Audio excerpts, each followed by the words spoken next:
Well, thank you for stopping by to check out my channel and this particular video that I put together.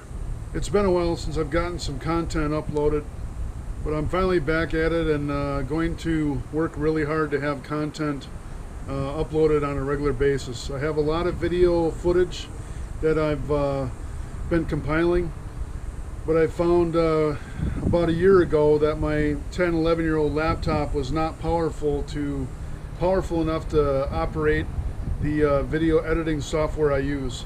I actually found a really good free version of DaVinci Resolve, which is a great platform to do video editing.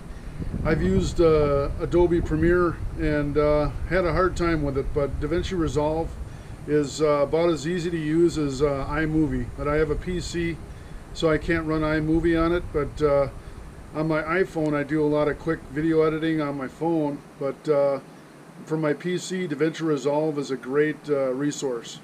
So the video footage I put together here is actually from Memorial Day weekend of 2021. I traveled up the Roosevelt Lake, which is north of Globe a little bit, on the other side of Four Peaks, so the east side of Four Peaks. I got up around 2 a.m. Saturday morning, traveled up, and got up to the lake around 4:30, 4:45, and fished all day Saturday. Stayed in Globe, which was a little bit of a scary stay, but that's a story for another time. But I fished Saturday and most of the day Sunday. So the video I put together here is actually day one of a 2-day trip on Roosevelt Lake. Both days were great for numbers.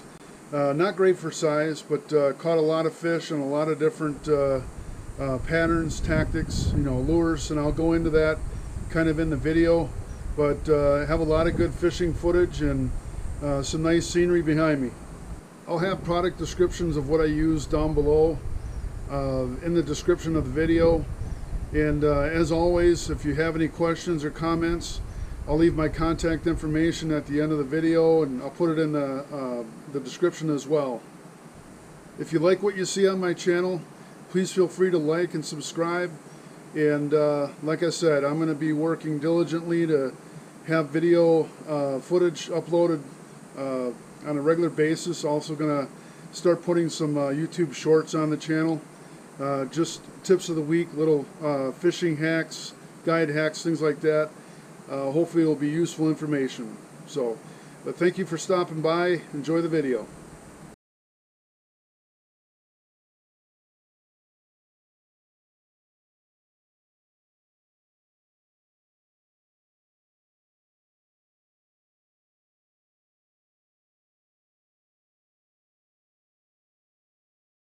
What I was using in the opening video here, I started out fishing some topwater, and the fish weren't on the surface. I tried that for a while, tried a couple poppers and walked the dog baits, a couple frogs around some submerged trees and limbs, but I didn't have any success.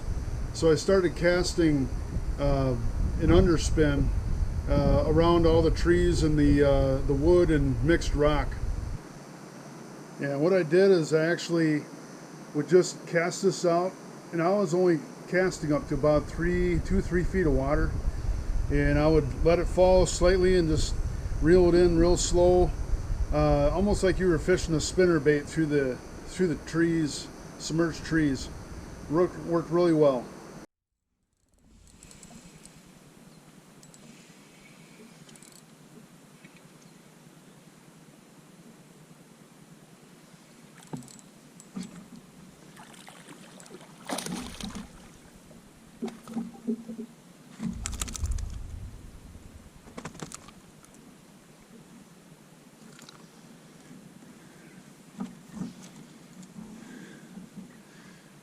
Number 2 on the underspin. So I was casting out it's an owner flashy swimmer, and I think this is a 3/16 ounce, but it's actually an underspin, and you can rig a Texas rig, which is really nice. And I got like a 4.5, I believe, 4.5 inch Keitech swim bait on here, paddle tail swim bait.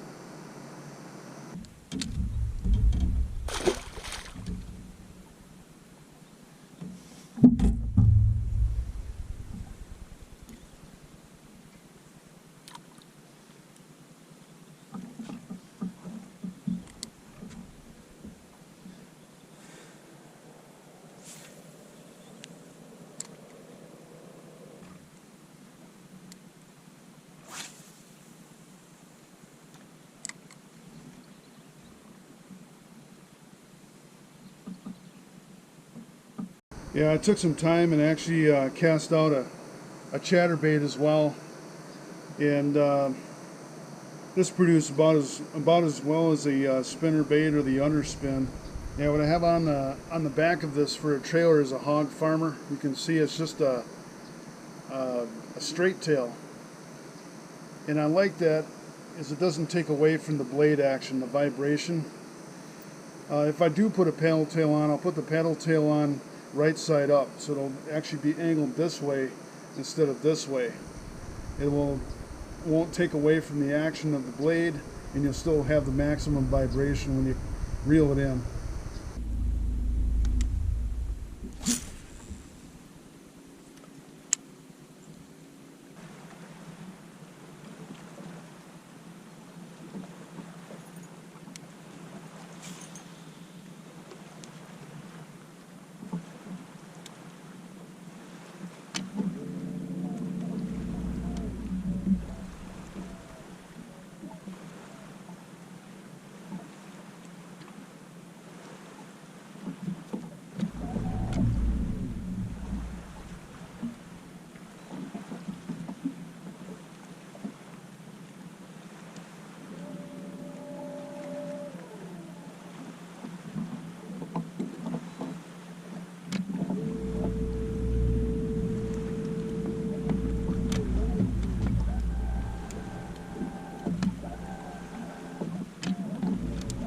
As the sun got a little higher and the wind picked up a little bit, I switched over to a spinnerbait, and I started casting, beating the bank with a spinnerbait around, submerged stumps, logs, mixed wood, things like that with rock, and I did pretty well. I caught a bunch of little schoolie bass, and then in this particular scene I actually hooked into what I thought was a snag, and it actually ended up being a fish that hit the bait, swam down, and wrapped around something.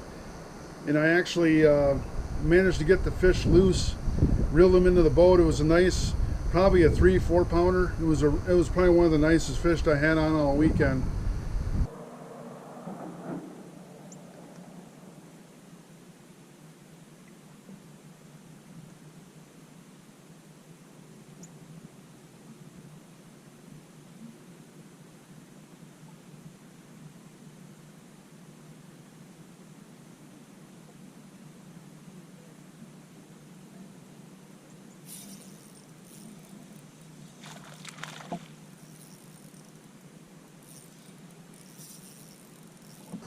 I was able to find some isolated structure, submerged stumps, limbs, things like that, trees, small shrubs, and one of the creek arms off the main lake, and found a lot of nice fish up in this area.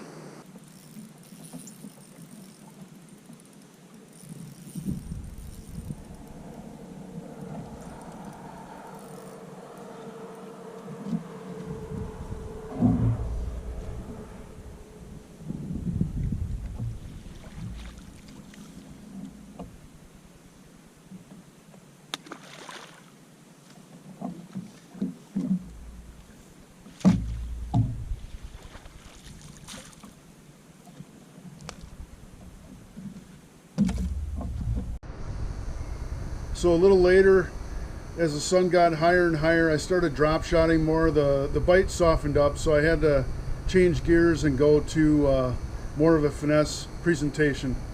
And did really good fishing ledges, deep drop-offs, casting it up on the ledge and letting it fall down. And a lot of the time, the fish would hit it on the fall. You could watch your line just like you were fishing a Cinco, and let your line or let your bait fall and watch your line, and caught a lot of fish fishing deep ledges.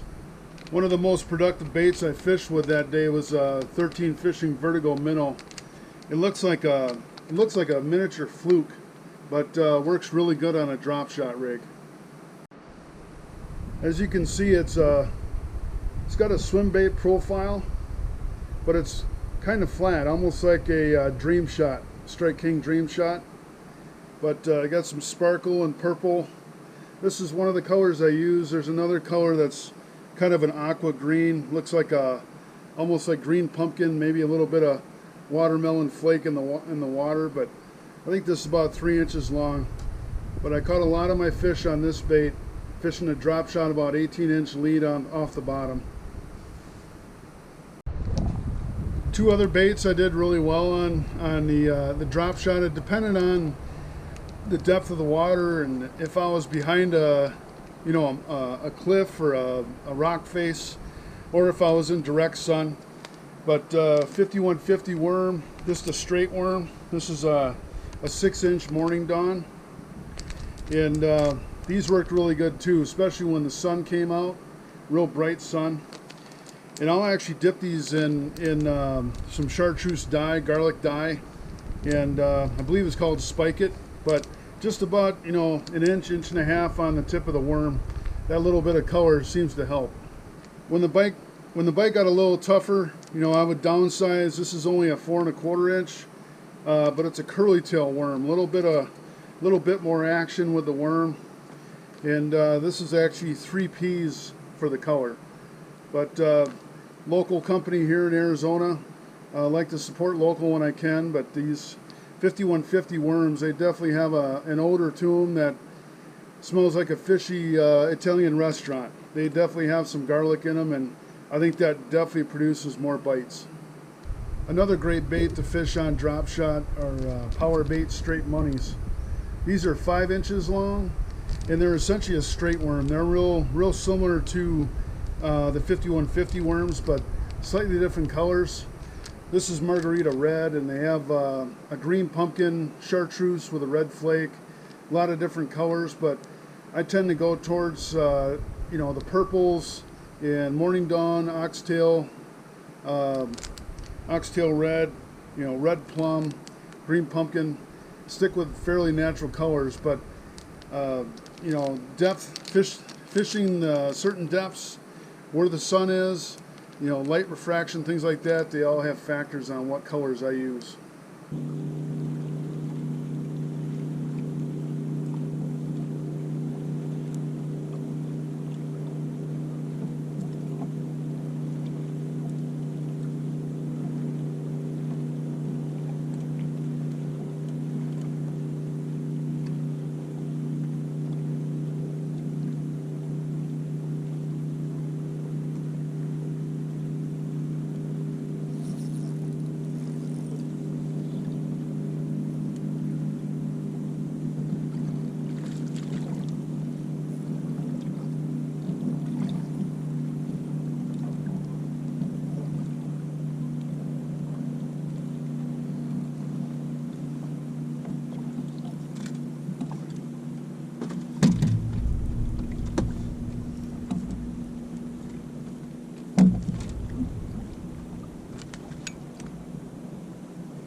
So the drop shot for a while started producing smaller fish, so I started casting out Texas rig with various baits, but always, a Zoom brush hog, baby brush hog, is almost a go-to bait for me most of the time.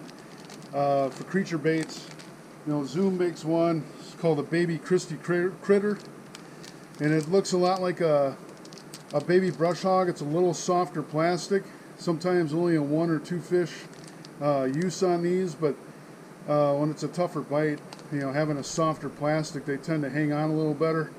And but this is even smaller than a baby brush hog, so these worked out pretty well. 5150 also makes a brush hog type bait. These are definitely a little bigger than baby brush hogs, so if you get fish are a little more aggressive, taking larger baits, maybe looking for a bigger bite, these would be a good option. This color here is green pumpkin candy.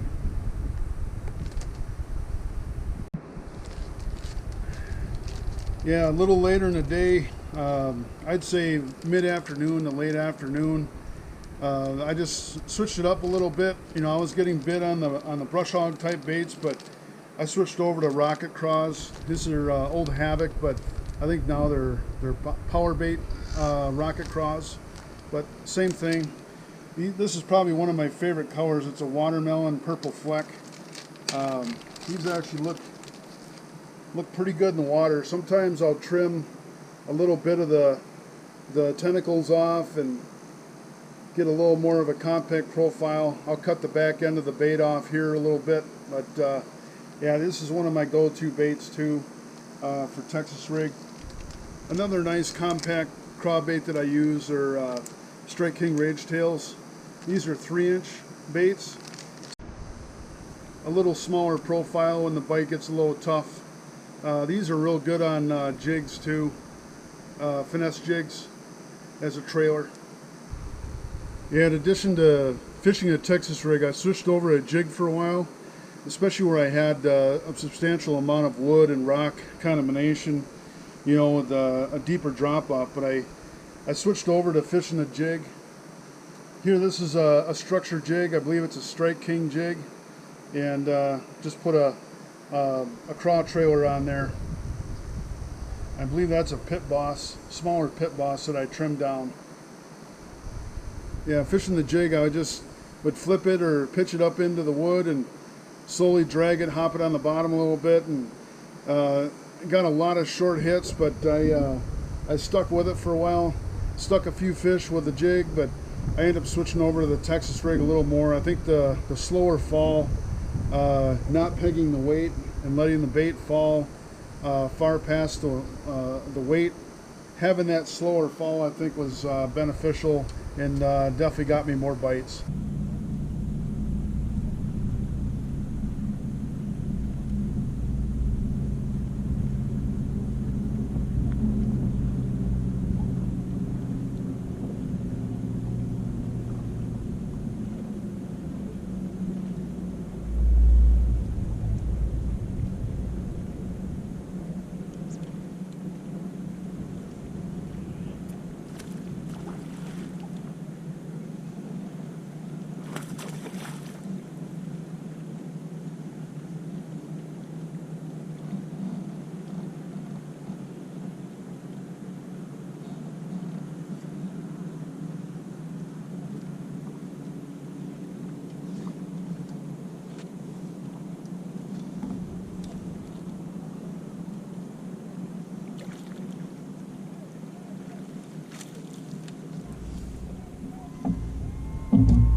It doesn't matter whether you're in Arizona, Wisconsin, or anywhere in between.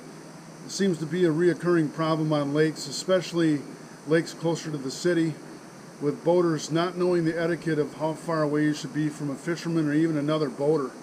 But this guy zoomed past me pretty damn close, and I probably said a few things I shouldn't have, but it's frustrating. It seems to be a reoccurring and a problem that's getting worse and worse as more and more people, you know, the population grows.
found another set of ledges that produced a lot of fish. I fished probably about a mile stretch here and caught a lot of nice fish.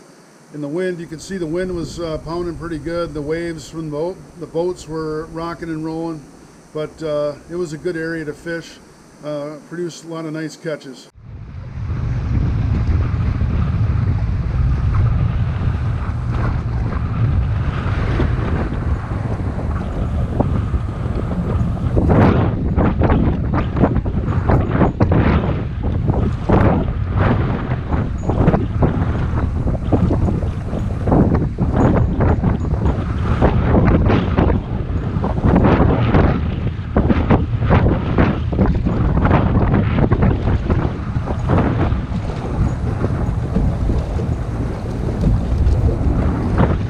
I started marking some schooling fish. You know, I was in like 20 to 30 feet of water, and they were suspended about 12 to 18 feet down. And I casted swimbaits out for a little bit, but I switched over, being midday, I switched over to a tungsten ice jig. And I started vertical jigging, and I caught a few schoolie bass, which was fun, kind of a nice way to mix it up. I'll actually explain a little further in my day 2 video and show you the tungsten ice jig I used. But I always carry a shorter rod. I can vertical jig over the side. You just never know. You know, I fish Lake Pleasant, and once in a while you'll get into a nice school of white bass or crappie or green ear sunfish, and it's nice to just zoom that tungsten jig down and vertical jig. Once in a while you can catch some nice fish. You know, just jigging slightly above or in the school of fish.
Fishing close to the dam, there's to the south, there's actually some pretty substantial ledges and a sharp drop off. But I was casting a drop shot up around those ledges and dragging it down, and about every cast I was at least getting hit.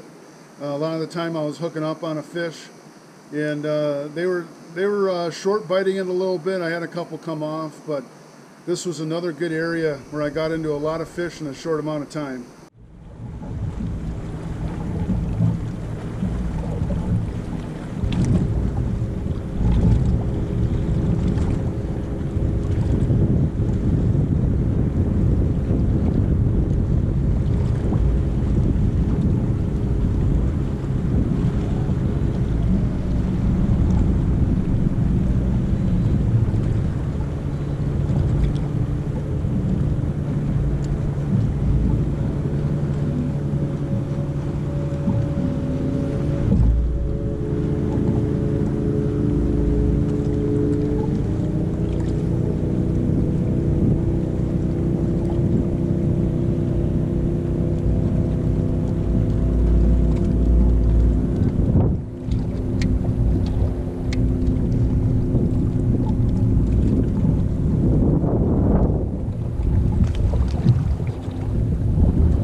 toward the tail end of the day, near sunset, I hit a couple points on the way back to the boat launch, and I found the mother lode of fish. It was about every cast off this point.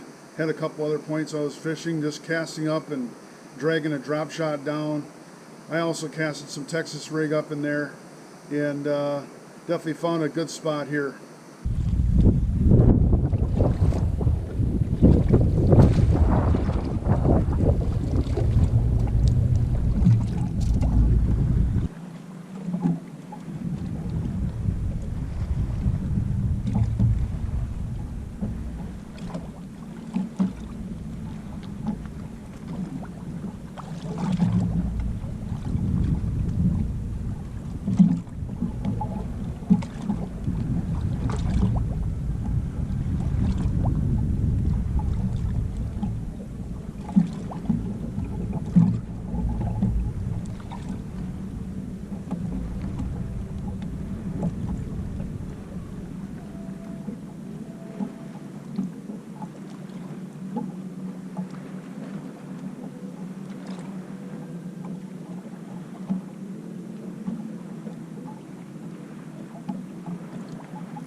Well, day one was a great day.